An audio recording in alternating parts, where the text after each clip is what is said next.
কামিনী গাছটায় দেখুন প্রচুর পরিমাণে ফুল চলে এসেছে আর পুরো গাছটাই কিন্তু সুন্দরভাবে ফুল ফুটেছে, খুব সুন্দর মিষ্টি গন্ধ ছাড়ছে। এখন দেখুন হাওয়া দিচ্ছে, এই হাওয়া দিলে কামিনী ফুল গাছের এত সুন্দর একটা মিষ্টি গন্ধ বের হয়। বন্ধুরা, আপনাদের ছাদ বাগানে দু একটা কামিনী গাছ কিন্তু আপনারা অলরেডি করতেই পারেন। আর কামিনী গাছের ডাল কেটে অনায়াসে কিন্তু এর থেকে নতুন করে চারাও তৈরি করে ফেলতে পারেন। নমস্কার বন্ধুরা, আমি সোনালি আর আপনাদের জন্য ট্যুর অ্যান্ড গার্ডেন ব্লগ। আশা করি সবাই খুব ভালো আছেন, সুস্থ আছেন। এই গাছটা আমার বেশ কয়েক বছর পুরনো। গোড়াটা দেখে বুঝতেই পারছেন গোড়াটা অনেকটা মোটা। আর গাছটাকে এবছর রিপোর্টিং করে দিয়েছি। প্রচুর পরিমাণে দেখুন ফুল এসে গেছে।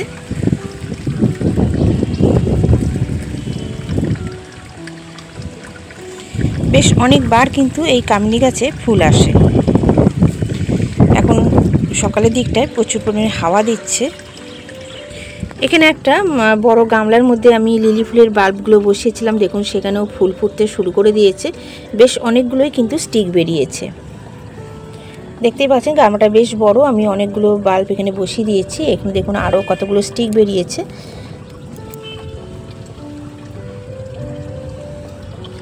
আর এখানে যে কাঞ্চন ফুল গাছটা আছে, কাঞ্চন ফুল গাছটা প্রথম দিকে একদম পাতা ছিল না, দেখুন এখন পাতায় কিন্তু গাছটা আস্তে আস্তে আবার নতুন করে ভরে উঠেছে। প্রচুর পরিমাণে গাছের ডালপালাগুলো ঠিক মতো করে, এই গাছটা কি হয়েছিল ডালপালাগুলো কেটে দিয়েছিলাম, গাছটাকে নতুন করে রিপোর্টিং করেছিলাম। করার পর বেশ কিছুদিন একদমই গাছে কোনো গ্রোথ আমি দেখতে পাচ্ছিলাম না। তাও 1 মাস পর থেকে গাছের গ্রোথ দেখতে পাচ্ছি। গাছে নতুন পাতা আসতে শুরু করে দিয়েছে আর ডালপালাগুলো ছাড়তে শুরু করে দিয়েছে। এটা পিঙ্ক কাঞ্চন ফুল, খুব সুন্দর ফুলগুলো লাগে। তো এবছর এখনও ফুল ফোটেনি। এখানে শিউলি গাছে কিন্তু ফুল ফুটছে, দেখতে পাচ্ছেন। এই গরমেও কিন্তু আমার এই শিউলি গাছটা এবছর ফুল দিচ্ছে। এটা অ্যাকচুয়ালি পুজোর সময় করে শরৎকালী ফুল দেখতে পাই, কিন্তু এই বছর রিপোর্টিং করার পর দেখতে পাচ্ছি যে নতুন করে এই সময় করে ফুল দিতে শুরু করে দিয়েছে। দেখুন বেশ সবকটা ডালেই কুড়িয়ে এসেছে। আজকে অনেকগুলোই অপরাজিতা ফুল ফুটেছে, দেখুন এখানে, এদিকেও আছে, এখানেও নিচেও বেশ অনেকগুলো ফুটেছে। আর এই অপরাজিতা গাছে অনেকগুলো বীজ হয়েছে, এর আগেও বীজ আমি সংগ্রহ করে রেখেছি, আরও বেশ কয়েকটা বীজ হয়েছে। তো এই বীজ থেকে আবার নতুন চারা তৈরি করে নিতে পারবো। তবে অপরাজিতা ফুল যখনই ফুটে শেষ হয়ে যাবে সেগুলোকে আমার মনে ফেলে দেওয়াই ভালো। বেশি বীজ হলে কী হবে, ফুলের সংখ্যাটা কমে যাবে। তো এই কারণে এই ফুল থাকলেই কিন্তু এর থেকে বীজ বেরিয়ে আসবে। তো যে ফুলগুলো ধরুন তুলছেন না সেগুলোকে কেটে ফেলে দেবেন, কারণ এত পরিমাণে বীজ হলে সেই গাছে ফুলের সংখ্যা অলরেডি অনেক কমে যাবে। এখানে দেখুন দুটো বীজ আমি তুলে রেখেছি, আরও দুটো হয়েছে। তো আর বীজ আমি এই গাছে রাখবো না। এখানে জুঁই ফুল গাছেও কিন্তু ফুল ফোটা শুরু হয়ে গেছে। প্রচুর কুড়ি এসছে গাছটাতে, দেখুন প্রচুর কুড়ি এসছে আর ফুল ফুটতে শুরু করে দিয়েছে। এখানে পিঙ্ক কালারের যে করবি ফুল গাছ আছে, করবি ফুল গাছে কিন্তু দেখুন কুড়ি চলে এসেছে। এই গাছটার ডালপালাগুলো এবার সমস্ত ছেটে দিয়েছিলাম, ছেটে দেওয়াতে গাছটা খুব সুন্দরভাবে কিন্তু তৈরি হয়েছে। এই গাছটাও বেশ কয়েক বছরের গাছ, প্রত্যেক বছরে এই গাছে ফুল হয়। তো এই বছর একদম শেকড় কেটে গাছটাকে নতুন করে রিপোর্টিং করেছি। তারপরে ডালপালাগুলো খুব সুন্দরভাবে বেরিয়েছে আর ফুলের সাইজগুলো এবারে কিন্তু বেশ বড় হচ্ছে। আজকে পঞ্চমুখী জবা ফুল ফুটেছে গাছে, বেশ কতগুলো কুড়ি রয়েছে। দেখুন এখানেও কতগুলো কুড়ি রয়েছে।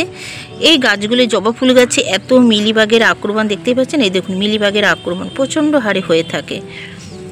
আমি গাছগুলোকে প্রত্যেক দিনই চেক করি, ওষুধ তো দিচ্ছি, তার সাথে যদি হাতে করে কিছু রিলিফ করা যায় সেইভাবেও চেষ্টা করি। প্রচুর পরিমাণে মিলিবাগ হয়। আর মিলিবাগ তখনই বোঝা যায় যখন দেখি গাছে পিঁপড়ে উঠছে, তখনই বোঝা যায় যে গাছে মিলিবাগ হচ্ছে। এই জবাটা দেখুন বন্ধুরা কত সুন্দর, এই জবাটা দেখুন কত, কালারটাও খুব সুন্দর, বেশ বড় সাইজের জবাটা ফুটেছে, খুব সুন্দর কালার। কিন্তু এত পরিমাণে রোদ হয়, একটু বেলার দিকে কী হয়, রোদটা লাগার জন্য কালারটা ফেড হয়ে যায়। তো সকাল সকাল এই ফুলগুলোকে সমস্ত তুলে নিতে হয়।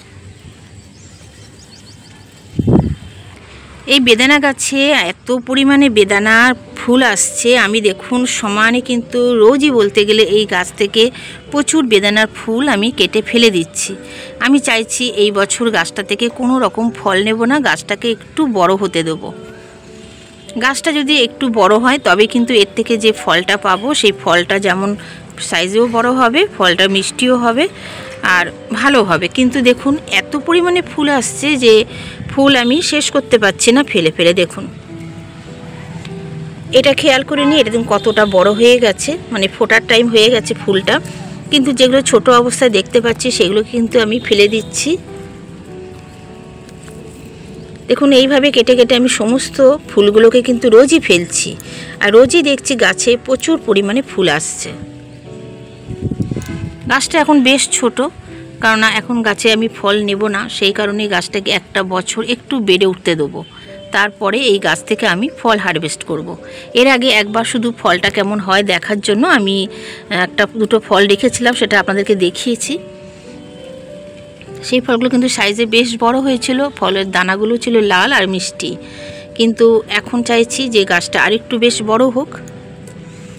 এই আতা গাছটাতেও কিন্তু মাঝে মাঝে ফুল চলে আসছে, ছোট্ট আতা গাছ, দেখুন ফুল চলে আসে। আমি এখান থেকেও কিন্তু কেটে ফুলগুলোকে ফেলে দিয়েছি। গাছটা এখন একদমই ছোট। এখানে সবেদাটা অনেকটা বড় হয়েছে, তবে এখনও পাকেনি, গাছেই রয়েছে। আর আরও অনেক ফুল চলে আসছে সবেদা গাছে। এই গাছটাকে সামনের বছর আমি রিপোর্টিং করে দেবো। এই গাছটা এখানে আর ছোট টবে রাখা যাবে না, বেশ বড় জায়গায় দিতে হবে।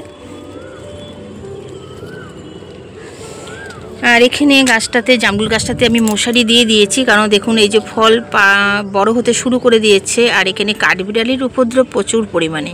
আমার ছাদ বাগানে কিন্তু কাঠবিড়ালি আসে, হনুমান না থাকলেও কাঠবিড়ালির উপদ্রবের জন্য কিন্তু ফল সেভাবে শান্তিমতো রাখতে পারি না। তাই যে কোনো ফল যখন একটু খাবার উপযোগী হয় আমি উপরে কোনো মশারি জাতীয় কিছু দিয়ে দিই, নালে প্যাকিং করে দিই।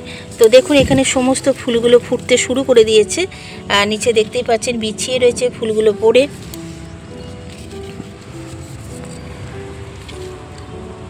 এই দেখুন কিছু ফল বড় হয়েছে, এর আগেও আপনাদেরকে দেখিয়েছি। তবে এত হাওয়া দিচ্ছে যে মশারি দিচ্ছে, সেই মশারিও উড়ে চলে যাচ্ছে। প্রচুর পরিমাণে এখন কদিন ধরে হাওয়া দিচ্ছে।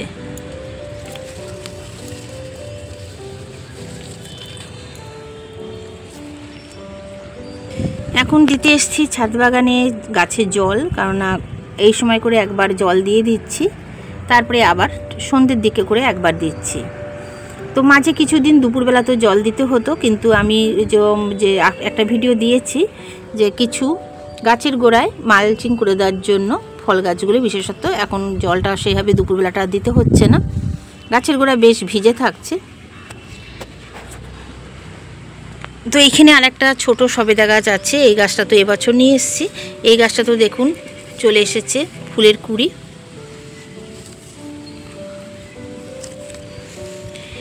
ছোট গাছ যখন, যে কোনো গাছ যখন ফল গাছ লাগাবেন সেগুলোতে কিন্তু একটু ভার্মি কম্পোস্টের পরিমাণটা বাড়িয়ে দেবেন। ভার্মি কম্পোস্ট বা গোবর সার, যেগুলো নাইট্রোজেনের যে ভাগটা অনেকটা বেশি থাকে, সেগুলো একটু বাড়াতে হবে গাছগুলোকে বড় করার জন্য। কেননা গাছ যখন আমরা বসাই সেই গাছগুলো কিন্তু বড় হতে একটু সময় লাগে, আর সেগুলোকে বেড়ে ওঠার জন্য তাদেরকে নাইট্রোজেনের পরিমাণটা অনেকটাই বেশি দিতে হয়। কামরাঙা গাছটা আর কিছুদিন পর থেকে কিন্তু ফুল আসতে শুরু করে দিবে। গাছটা বেশ ঝোপালো তৈরি হয়েছে আর অনেকটা বড় হয়েছে। অলরেডি মনে হয় ফুলের দেখা একটু একটু করে দেখা দিচ্ছে। দেখুন এখানে এর কামরাঙার ফুলগুলোর কালারটাও কিন্তু খুব সুন্দর হয়।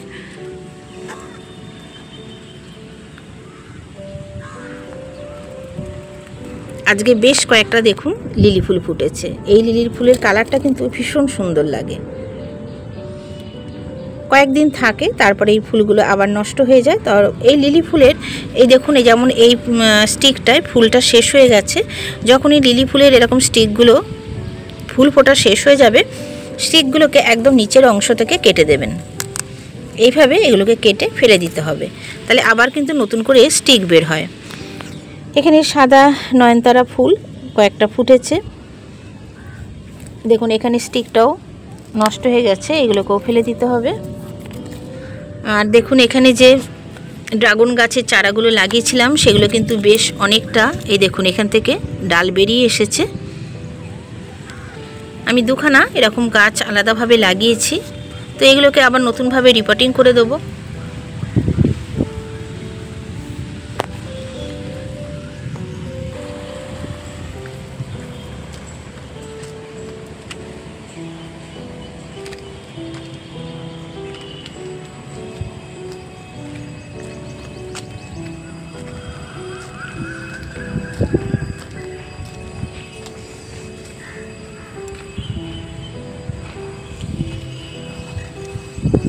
তো এবার সমস্ত গাছে জল দিয়ে দেবো। সব গাছে এখনও জল দেওয়া কমপ্লিট হয়নি। এই টাইমটা এসে আমি সমস্ত গাছে জল দিয়ে দিই। এই গাছটা দেখুন কত সুন্দরভাবে বেড়ে উঠেছে, ওপর দিকে একদম লতিয়ে উঠে গেছে। প্রচুর পরিমাণে কুড়ি এসছে গাছটাতে। তো বন্ধুরা, আজ এই পর্যন্ত। দেখা হবে আবার পরবর্তী কোনো ভিডিওয়ে। সবাই খুব ভালো থাকবেন, সুস্থ থাকবেন। আর যদি ভিডিওটা ভালো লাগে অবশ্যই লাইক, কমেন্ট, শেয়ার করতে ভুলবেন না। নতুন বন্ধুরা চ্যানেলটিকে সাবস্ক্রাইব করে পাশে থাকা বেল আইকনটি প্রেস করে দেবেন। আজ এই পর্যন্ত। দেখা হচ্ছে আবার পরবর্তী নতুন কোনো ভিডিওর সাথে। টাটা বন্ধুরা।